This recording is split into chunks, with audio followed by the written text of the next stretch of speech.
Colossenses 2, de 16 a 23. O texto será projetado ali em tela também, para que a igreja possa acompanhar a leitura. A palavra do Senhor assim nos diz: Ninguém, pois, vos julgue por causa de comida e bebida, ou dia de festa, ou lua nova, ou sábados. Versículo 17. Porque tudo isso tem sido sombra das coisas que haviam de vir, porém o corpo é de Cristo. Ninguém se faça árbitro contra vós outros, pretextando humildade e culto dos anjos, baseando-se em visões, enfatuado, sem motivo algum na sua mente carnal, e não retendo a cabeça, da qual todo o corpo suprido e bem vinculado por suas juntas e ligamentos cresce o crescimento que procede de Deus. Versículo 20. Se morreste com Cristo para os rudimentos do mundo, porque como se viveis no mundo vos sujeitais a ordenanças, não manuseis isto, não proveis aquilo, não toques naquilo outro, segundo os preceitos e doutrina dos homens? Pois que todas essas coisas com o uso se destroem. Versículo 23. Tais coisas com efeito têm aparência de sabedoria, como de culto de si mesmo, e de falsa humildade, e de rigor ascético, todavia não tem valor algum contra a sensualidade. Vamos orar, amados irmãos, pedindo ao Senhor Deus que nos dê a compreensão correta do texto da palavra do Senhor. E eu queria pedir uma gentileza de toda a igreja nessa noite. Peço aos amados irmãos que, por gentileza, evitem de sair ou de transitar durante o culto, salvo, claro, se for uma necessidade extrema. Mas eu peço aos amados irmãos que durante a mensagem, durante a pregação, por favor, permaneçam assentados, ouçamos com atenção a palavra de Deus. Lembremos que nós cremos que quando se prega fielmente a palavra de Deus, é Deus quem fala conosco. Então nós precisamos entender que nesse momento é Deus falando à sua igreja. Então, por uma questão de respeito, ouçamos com atenção a voz de Deus. Ouçamos com desejo de obedecer a palavra do Senhor nessa noite. Pai, abençoa-nos, ó Deus, na exposição da Tua palavra. E dá-nos, ó Deus, concentração. Que nós possamos, ó Deus, termos toda a nossa mente, toda a nossa atenção voltada para Ti, ó Deus, para ouvir a Tua voz. Ajuda-nos, ó Deus, a nos portar com santo temor diante da exposição da Tua palavra. Palavra pura, palavra santa, palavra bendita, Senhor. Não permita, ó Pai, que a nossa mente se distraia, mas que antes, ó Deus, tudo aquilo, ó Pai, que temos e que somos, ó Deus, esteja voltado para ouvir a Tua doce e sublime voz, Senhor. Aquieta, Senhor, o nosso coração. Tira, Senhor, as preocupações quanto ao dia de amanhã. E que agora o Teu Santo Espírito sopre, ó Deus, a Tua palavra sobre o Teu povo, Pai. É a nossa oração, em nome de Jesus. Amém. Meus amados irmãos, sempre o cristianismo ele esteve ameaça. Sempre a verdade do Evangelho correu risco e sofreu fortes ameaças no decorrer da história. Podemos afirmar que o cristianismo ele sofre no decorrer da história dois tipos de ameaça. As ameaças externas, que são provenientes do paganismo, da perseguição promovida ora pelos judeus e posteriormente pelo Estado romano. E o cristianismo ele também sofre ameaças internas. No texto que nós acabamos de ler, amados irmãos, a igreja de Colossos, ela estava sofrendo ameaça. O cristianismo genuíno, autêntico e verdadeiro estava em risco, estava em ameaça. Quais eram essas ameaças? Quais ensinos estavam sendo disseminados ali na igreja de Colossos que estava colocando em risco a pureza do Evangelho de Cristo Jesus? Amados irmãos, eu quero nessa noite apresentar à luz do texto que nós acabamos de ler 3 ameaças que o cristianismo genuíno e verdadeiro pode sofrer no decorrer da história. A primeira ameaça que pode corromper a pureza, a simplicidade E a beleza do cristianismo é o legalismo. A primeira ameaça é o legalismo. Chama a sua atenção para o versículo 16 e 17. Por favor, acompanhe na sua Bíblia. A palavra do Senhor assim nos diz: ninguém, pois, vos julgue por causa de comida e bebida, ou dia de festa, ou com lua nova, ou sábados. Versículo 17. Porque tudo isso tem sido sombra das coisas que haviam de vir, porém o corpo é de Cristo. Antes propriamente de explicarmos esse texto, é necessário que rapidamente façamos uma consideração sobre o que os falsos mestres estavam ensinando dentro da igreja de Colossos. Os falsos mestres que ali eram professores e que ali disseminavam a heresia na igreja de Colossos, afirmavam que a fé em Cristo Jesus não era suficiente, que a fé em Cristo Jesus não era suficiente. Além de crer em Cristo, esses falsos mestres afirmavam que era necessário que os discípulos de Jesus obedecessem duas coisas. Primeiro, era necessário que eles se abstivessem de alguns alimentos. Vocês observaram que no versículo 16 e 17, Paulo mostra isso com clareza. Porém, é importante trazer à memória dos amados irmãos que esse tipo de heresia é combatido tanto por Jesus, quanto também pelo colegiado apostólico. Primeiro, lá em Mateus capítulo 15, versículos de 10 a 14, Mateus 15, 10 a 14, o Senhor Jesus ele já combate esse ensino errôneo, esse ensino herético. A palavra do Senhor em Mateus 15, 10 diz: e tendo convocado a multidão, lhes disse: ouvi e entendei. Não é o que entra pela boca o que contamina o homem, mas o que sai da boca, isto sim contamina o homem. Então, aproximando-se dele, os discípulos disseram: sabes que os fariseus, ouvindo a tua palavra, se escandalizaram? Porque de fato, os fariseus eles eram extremamente legalistas. Eles acreditavam que alcançariam a salvação mediante a observação de vários ritos e diante de uma dieta alimentar extremamente rígida. Por isso que os discípulos se aproximaram de Jesus e disseram: olha, os fariseus eles estão escandalizados com o discurso do Senhor. Mas veja a resposta de nosso Redentor, versículo 13. Ele, porém, respondeu: toda planta que meu Pai Celestial não plantou será arrancada. Isso é uma alusão ao ministério dos fariseus. Deixai-os, são cegos, guias de cegos. Ora, se um cego guiar outro cego, cairão ambos no barranco.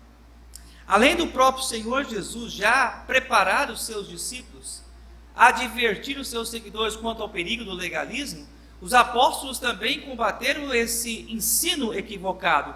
Vejam por gentileza, 1 Timóteo capítulo 4, de 1 a 4. 1 Timóteo 4, de 1 a 4. A palavra do Senhor assim nos diz: ora, o Espírito afirma expressamente que nos últimos tempos alguns apostatarão da fé. Apostatar é abandonar a genuína fé. Irmãos, rápido aqui vale uma nota. Serão poucos os que hão de perseverar na verdade do Evangelho até o fim. Guarde bem isso. E a minha oração é que todos nós que aqui estamos, sejamos esse pouco. Prosseguindo aqui o texto. Por obedecerem espíritos enganadores e ensinos de demônio, pela hipocrisia dos que falam mentira e têm cauterizado a própria consciência. E o versículo 3 eu chamo a sua atenção: que proíbem o casamento e exigem abstinência de alimentos que Deus criou para serem recebidos com ações de graças pelos fiéis, e porquanto conhecem plenamente a verdade, pois tudo que Deus criou é bom, e recebido com ações de graça, nada é recusável, porque pela palavra de Deus e pela oração é santificado. Ainda combatendo esse ensino equivocado, Paulo escreve à igreja de Corinto, que também tinha uma comunidade de membros legalistas ali. 1 Coríntios 8, 8 e 9. 1 Coríntios 8, versículos 8 e 9. A palavra do Senhor assim nos diz: não é a comida que nos recomendará a Deus, ou seja, não é a comida que há de nos apresentar a Deus ou que fará com que Deus nos aceite. Essa é a ideia de Paulo aqui. Pois nada perdemos se não comermos, e nada ganharemos se comermos. Vede, porém, que essa vossa liberdade não venha de algum modo a ser tropeço para os fracos. Então, o apóstolo Paulo, tratando desse problema na igreja de Corinto, que estava dividida, tinha ali os fortes, que comiam carne sacrificada a ídolos, e a consciência destes não acusava, e tinha os fracos que não comiam carne sacrificada a ídolos, e esses então tinham um tom, eram considerados mais fracos, era um tom pejorativo deste grupo, do grupo dos fortes. Então, o apóstolo Paulo, com o objetivo de combater esse problema na igreja de Corinto, ele mostra que a igreja não pode ser dividida quanto à questão do que come-se e o que não come-se, porque maior do que todas essas coisas é Cristo Jesus. O segundo ensino dos mestres legalistas da igreja de Colossos, eles, além de afirmar que Cristo não era suficiente para a salvação, era necessário também que ali a comunidade se abstivesse de alguns alimentos, como eu mostrei para os amados irmãos. Esses falsos mestres também ensinavam que era necessário se guardar algumas datas do calendário judaico. Eles insistiam, por exemplo, que para ser salvo você deveria guardar as luas novas, o sábado, a festa dos tabernáculos, a festa dos pentecostes. Você deveria guardar todas essas celebrações para que você pudesse também ser salvo. O argumento de Paulo, à luz desse texto, que o calendário judaico era, na verdade, sombra de uma obra maior que seria realizada por Deus na pessoa do seu Filho Cristo Jesus. O argumento de Paulo é que as festas da antiga aliança, todas essas festas apontavam para a obra de Cristo Jesus. Por que hoje nós não guardamos o sábado? Porque o primeiro dia da semana, o dia em que Cristo ressuscitou, é para nós, o povo de Deus, cristãos, o dia mais importante da semana. O sábado na antiga aliança, na verdade, apontava para a obra que Cristo realizou quando no primeiro dia, no domingo, ele ressuscitou dentre os mortos. Então, à luz desse texto, amados irmãos, Colossenses 2,17, Paulo afirma então, tudo isso tem sido sombra das coisas que haviam de vir, porém, o corpo é de Cristo. Eu quero só destacar o finalzinho do versículo 17, que é o texto que nós estamos estudando nessa noite, quando Paulo diz, porém o corpo é de Cristo. O que Paulo quer dizer com isso? Que todas essas festas apontam para Cristo Jesus, apontam para a glória da obra realizada por Cristo Jesus. Então, logo, portanto, amados irmãos, o que eu e você precisamos entender aqui, em primeiro lugar, que Cristo é suficiente para a nossa salvação. A palavra de Deus ela é muito clara quando diz, por isso quem crê no Filho tem a vida eterna. Não é uma dieta alimentar que há de completar a obra de Cristo. Não é a guarda, a observância de algumas datas que há de completar a obra de Cristo Jesus. A obra de Cristo Jesus ela é completa, ela é plena, ela é suficiente. E nós precisamos entender, amados irmãos, que incorremos em um grande erro, queremos acrescentar qualquer coisa à obra de Cristo, crendo que esse acréscimo há de contribuir para a nossa salvação. Nossa fé, ela precisa repousar sobre a obra e a pessoa de Cristo Jesus. Portanto, a primeira ameaça que estava ali, trazendo sérios prejuízos à igreja de Colossos, era a ameaça do legalismo. A segunda ameaça que nós encontramos aqui no texto é a ameaça do sincretismo. É a ameaça do sincretismo. Talvez alguém pergunte, mas pastor, o que é sincretismo. Então vamos responder o que é sincretismo. Sincretismo é a mistura de várias crenças. Uma pessoa sincrética é uma pessoa que crê em tudo. Conhece gente assim? Que crê em uma série de coisas. Que a sua fé é uma mistura de crenças. Essa pessoa é uma pessoa sincrética. E o sincretismo era uma ameaça ao cristianismo genuíno que estava sendo ali pregado na igreja de Colossos. Eu vou fundamentar esse argumento, versículos 18 e 19, por favor, acompanhe na sua Bíblia o texto. Ninguém se faça árbitro contra vós outros. Notem também que o versículo 16 começa com a mesma expressão ninguém, e o versículo 18 começa com a expressão ninguém. Claramente a gente vê aqui dois pontos. Ninguém se faça árbitro contra vós outros, pretextando humildade e culto dos anjos, baseando-se em visões, enfatuado, sem motivo algum na sua mente carnal. Vamos entender então aqui que os mestres de Colossos, eles ensinavam. Eles ensinavam que a Bíblia não era suficiente. Os falsos mestres de Colossos afirmavam que a Bíblia não era suficiente. Que era necessário que as pessoas buscassem novas revelações, que buscassem novas descobertas. E aqui, amados irmãos, nós podemos destacar duas formas de revelação que os mestres de Colossos estimulavam os discípulos de Cristo Jesus a buscar. A primeira é acerca do culto aos anjos. O culto aos anjos. Os judeus tinham um grande apreço pelos anjos. Os judeus, alguns judeus, praticavam culto de adoração a anjos. Tanto é que o autor aos Hebreus, no capítulo 1, no primeiro capítulo, ele mostra a superioridade de Cristo em contraste com os anjos. Hebreus capítulo 1, versículos 5 e 6. Hebreus capítulo 1, versículos 5 e 6. O autor dessa carta, que nós não sabemos quem é, mas sabemos que ele se dirige a uma comunidade de judeus que haviam se convertido ao cristianismo, ele fazendo uma comparação entre Jesus e os anjos, ele apresenta algumas perguntas.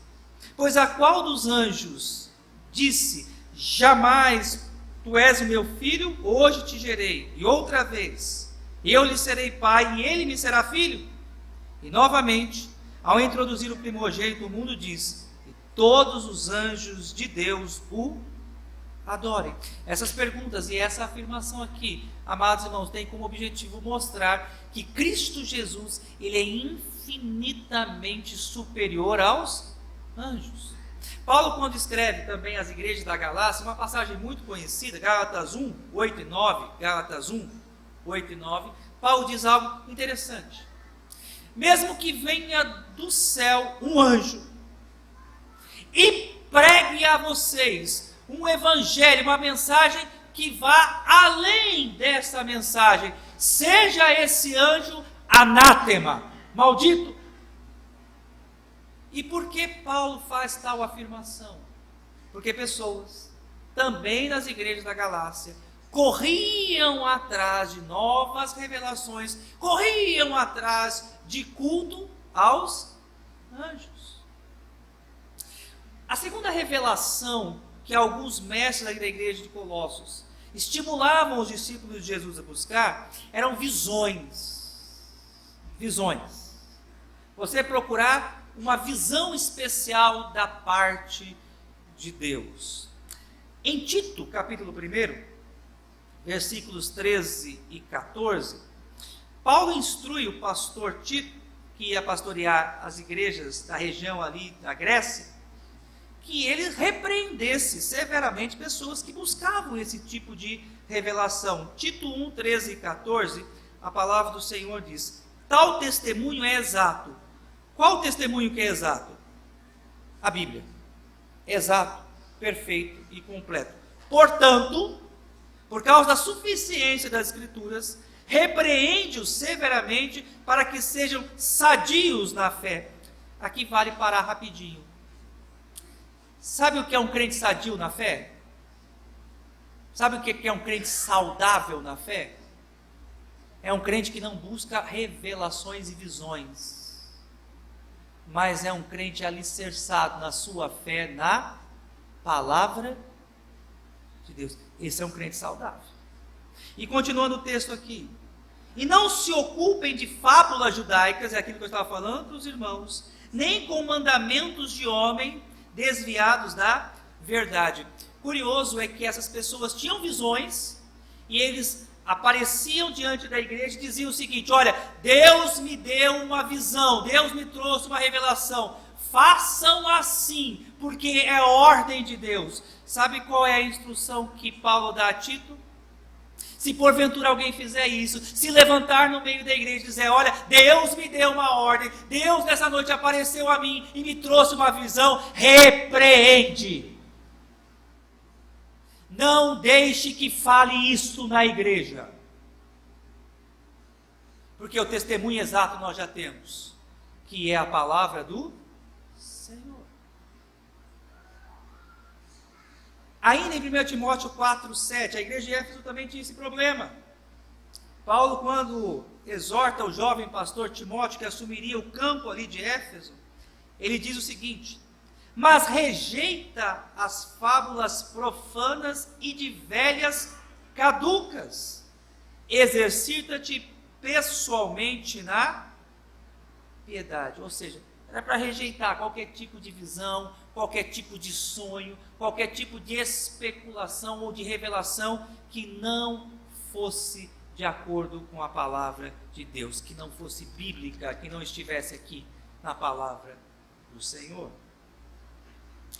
Como Paulo refuta isso? Vejam vocês o versículo 19, Colossenses 2:19, Paulo diz o seguinte: e não retendo a cabeça, do qual todo o corpo, suprido e bem vinculado por suas juntas e ligamento, cresce, o crescimento que procede de Deus. Irmãos, duas questões aqui são importantes à luz do versículo 19, e eu chamo a sua atenção para essas duas questões aqui que Paulo aponta. Primeiro, guardem bem isso. Buscar novas revelações, visões, culto aos anjos é uma rejeição e uma ofensa a Cristo Jesus. Não ofenda a Cristo. Tudo o que nós precisamos saber sobre Cristo está na Bíblia.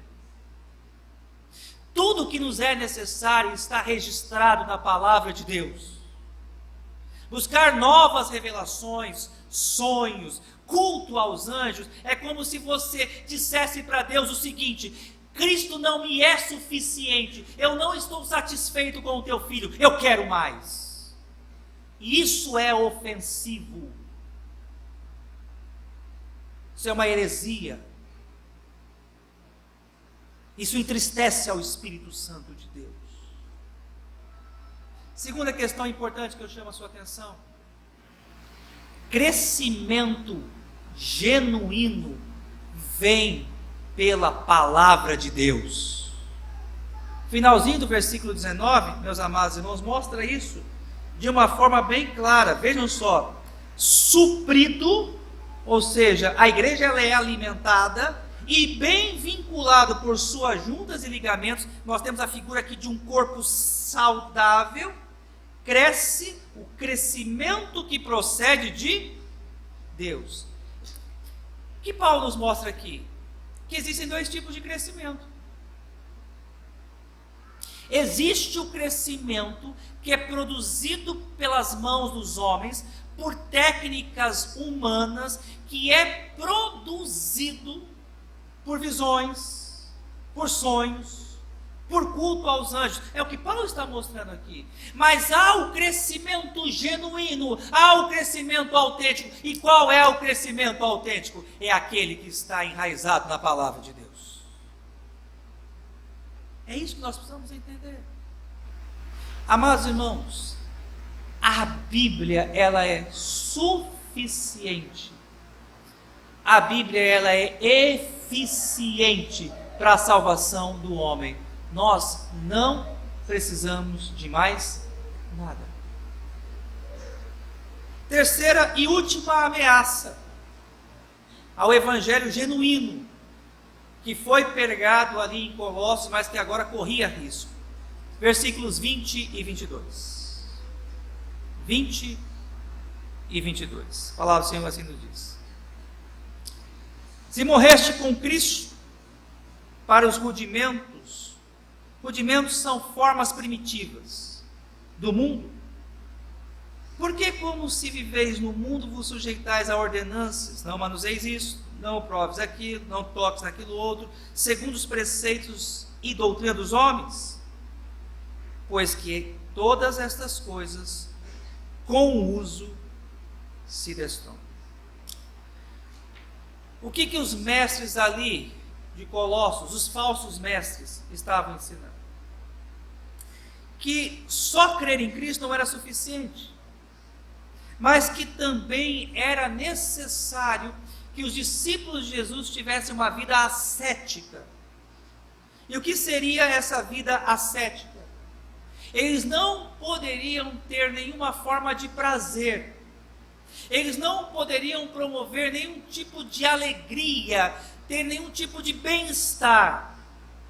Os falsos mestres de Colossos ensinavam que o sexo era sujo, que o sexo era imundo, e que homens e mulheres não deveriam ter relações sexuais se de fato quisessem ser salvos. Amados irmãos, Paulo, ele combate essa heresia aqui, amados irmãos, apresentando 4 argumentos. Primeiro, esse tipo de pensamento é um pensamento rudimentar. O que Paulo está dizendo com isso, meus amados irmãos? Que esse é um pensamento primitivo, que esse é um pensamento que é antigo. O ascetismo, que era a abstinência do ato conjugal, a abstinência de qualquer forma de prazer, já era uma forma religiosa muito antiga. Muito antiga. Então, o que Paulo está mostrando é que algumas pessoas estão buscando aquilo que é antigo, aquilo que é ultrapassado e trazendo para dentro da igreja, corrompendo a pureza e a beleza do Evangelho de Cristo Jesus. A segunda afirmação que Paulo fala e que mostra nesse texto, com o objetivo de mostrar que o ascetismo era uma heresia, Paulo afirma que aquela prática ela é incoerente. Por quê? Nós não vivemos no mundo. E o que há no mundo não é bom, não foi criado por Deus. E se Deus criou as coisas boas desse mundo, que pecado há para nós que somos filhos de Deus, usufruirmos das bênçãos que Deus criou? De uma boa comida, do ato conjugal com a esposa. O sexo é uma dádiva de Deus, que deve ser vivenciado em sua plenitude pelo marido e pela esposa, num casamento consagrado e abençoado por Deus. Não foi Deus que criou isso, não foi Deus que formou o homem desta forma. Por que privar o homem das bênçãos que Deus deu a ele? Então o argumento de Paulo é: se nós vivemos no mundo, e se Deus fez isso, e isso é bom, por que nós devemos nos privar das bênçãos celestiais? Terceiro argumento que Paulo usa para combater essa heresia que era o ascetismo, Paulo afirma que esse tipo de ensino era carnal. Tinha até, olha só que interessante, uma aparência de piedade, tinha até uma aparência de religiosidade, mas o argumento de Paulo é mostrar que tudo isso são preceitos de homens. Não tinha nada de espiritual naquilo, não tinha nada de Deus naquilo, era fruto da elucubração, da fantasia e da imaginação humana. E o último argumento, Paulo mostra que essa prática é uma prática diabólica. Que essa prática é uma prática diabólica. 1 Timóteo capítulo 4, versículos 1 e 2, nós já lemos, mas eu vou chamar a igreja novamente a esse texto. 1 Timóteo 4, 1 e 2, a palavra do Senhor assim nos diz: ora, o Espírito afirma expressamente que nos últimos tempos, rapidinho, só relembrar isso aqui, os últimos tempos nós já vivemos, não é algo que vai começar, os últimos tempos já começaram, e os últimos tempos tiveram início com a ascensão de Cristo. Quando Cristo ele foi assunto ao céu, nós já começamos a viver os últimos dias. Ora, o Espírito afirma expressamente que nos últimos tempos alguns apostatarão da fé, ou seja, apostatar da fé é abandonar o evangelho genuíno, o evangelho verdadeiro, o evangelho centrado em Cristo e na sua palavra, por obedecerem a espíritos enganadores e a ensinos de demônios. Irmãos, o que eu vou falar aqui talvez lhe assuste. Toda a heresia procede de ensinos de demônios. Toda a heresia procede de ensinos de demônios. Como eu posso identificar uma heresia? Simples. Primeira coisa importante, uma heresia nega a suficiência de Cristo. Qualquer ensino que acrescente algo a mais à obra de Cristo é herético. E o ensino herético é ensino proveniente de demônios. Segundo, o ensino herético, demoníaco, ele ensina que a Bíblia não é suficiente para a salvação do homem. Que além da Bíblia o homem precisa acreditar em algo mais. Heresia. Ensino de demônios. Por isso que a palavra de Deus mostra com clareza que nos últimos tempos muitos apostatarão da fé por obedecerem a ensinos de demônios. Termino a mensagem dessa noite, amados irmãos, submetendo a igreja a testes. E eu quero submetê-lo a testes nessa noite. O primeiro teste que eu gostaria que você pudesse submeter essa agora diante de Deus é o teste do legalismo. Seria você uma pessoa legalista? Seria você uma pessoa legalista?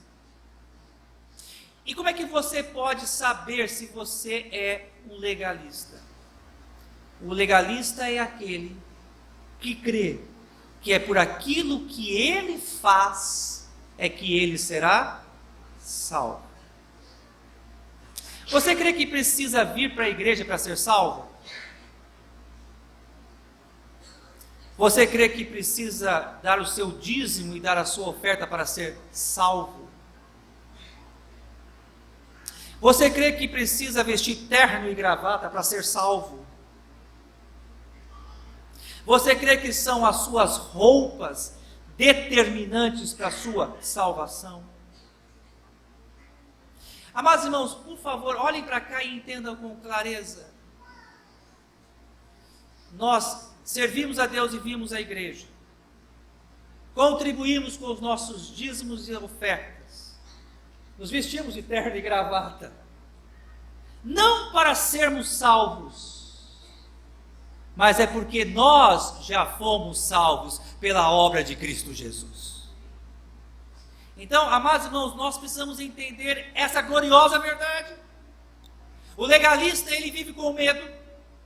O legalista vive assustado, porque o legalista crê que é aquilo que ele faz com as suas próprias mãos, que é o fruto da sua justificação.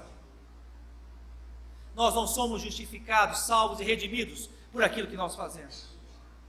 mas somos salvos, redimidos por aquilo que Cristo fez na cruz do Calvário.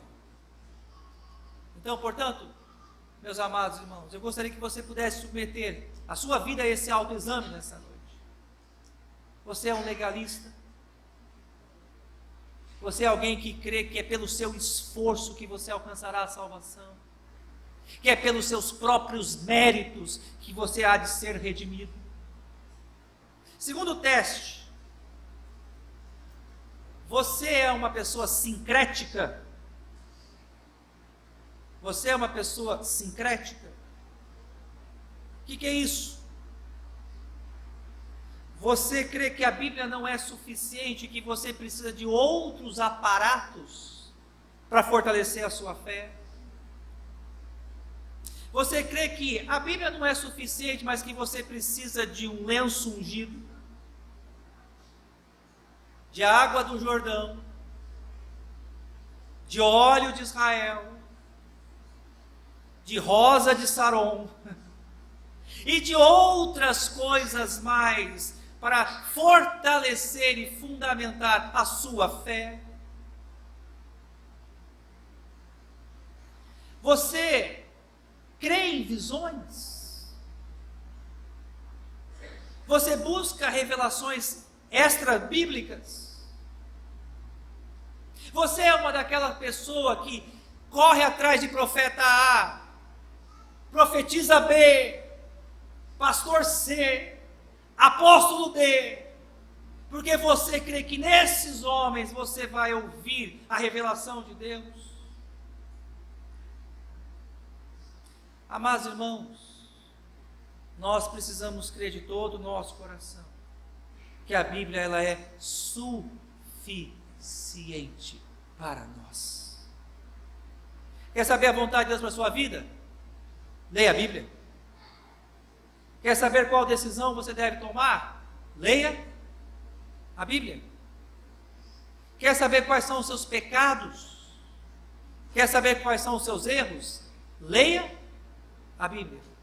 Quer ouvir Deus falar com você de forma alta, audível, melhor dizendo? Peça para alguém ler a Bíblia para você. Deus vai falar com você por meio da palavra. O último teste. Você é uma pessoa ascética? Você crê que é a abstinência de algumas coisas que vai lhe garantir, te dar certeza quanto à sua salvação?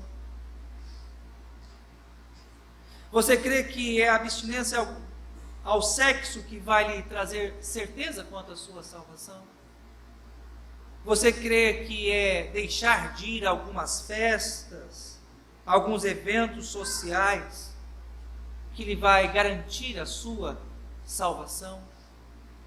Certa feita, conversando com um senhor já de meia idade, e ele me disse: pastor, Deus o livre passar naquela rua, ali tem 3 bares, eu tenho medo de entrar num daqueles bares, porque no passado eu já fui uma pessoa alcoólatra, e se eu entrar ali naquele bar, eu perco a minha salvação.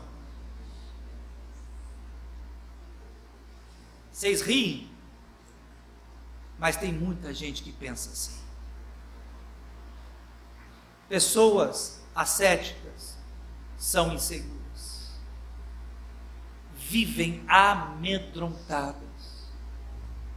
E amados irmãos, nós não somos daqueles que pregam o evangelho do terror, mas nós somos daqueles que pregam o evangelho da graça de Cristo Jesus. Que Cristo ele nos amou, que ele nos redimiu e que ele nos comprou pelo seu precioso sangue, e a obra que Cristo fez por nós, ela é plena, ela é suficiente, ela é completa. A Cristo seja hoje, amados irmãos, toda honra, toda glória e todo louvor. Minha oração é que a nossa fé esteja centrada no evangelho genuíno de Cristo Jesus. Vamos colocar em pé, amados irmãos, e vamos orar nesse momento.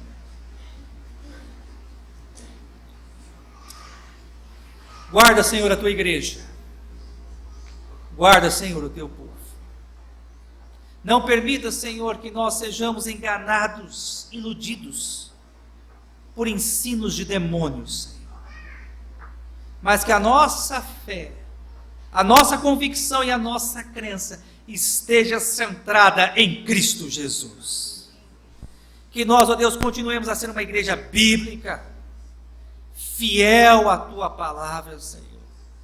Que nós não possamos, ó Deus, sermos levados por ventos de doutrinas, fantasias de homens, visões distorcidas, Senhor.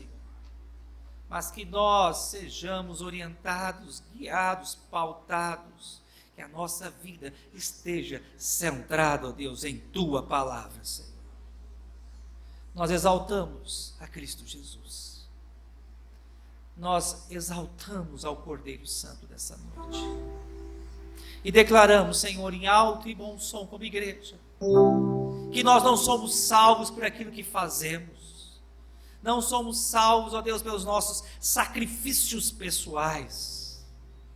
Mas sabemos, ó Deus, que a nossa salvação, a nossa redenção está centrada na gloriosa obra de Teu Filho Jesus, Pai.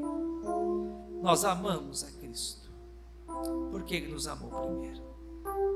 Nós amamos o nosso Salvador, pelo Seu sacrifício, que é eficaz para a nossa salvação. E agora, Senhor, nos ajude a viver uma vida digna, que exalte, que glorifique o Teu Filho Jesus e a obra que o Teu Filho Jesus fez por nós, ó Deus. Esta é a nossa oração nessa noite, em nome do nosso Redentor bendito. Amém.